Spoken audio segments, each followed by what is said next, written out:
Tonus Laboratorio del Piede, centro altamente specializzato nella costruzione di plantari su misura, dedica nuove tecnologie di rilevazione dei carichi posturali per dare voce alla filosofia di benessere che lo caratterizza. Benvenuti al Meteo. Nella giornata di mercoledì 9 ottobre farà il suo ingresso una nuova perturbazione e il tempo dunque tornerà a peggiorare. Vediamo la situazione nel dettaglio. Sul Veneto fin dal mattino il cielo risulterà molto nuvoloso, qualche spazio soleggiato solamente sui settori centro-meridionali. Col passare delle ore nubi in generale aumento e piogge via via più diffuse un po' dappertutto entro la serata.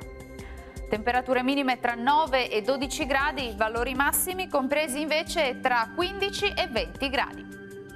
Ci spostiamo ora sul Friuli Venezia Giulia, dove il cielo risulterà via via più nuvoloso dal pomeriggio, con prime precipitazioni inizialmente sui rilievi, poi anche un po' dappertutto entro sera-notte.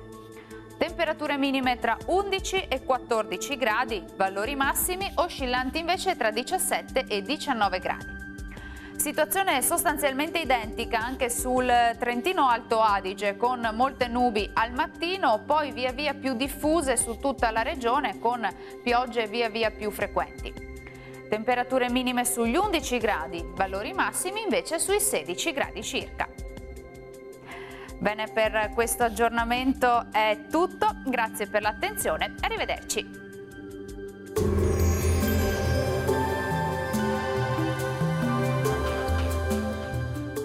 Tonus è il miglior negozio di calzature e moda comoda. Qui troverete il più vasto assortimento di calzature Fratelli Tomasi, eleganza e comodità, perché camminare è vivere.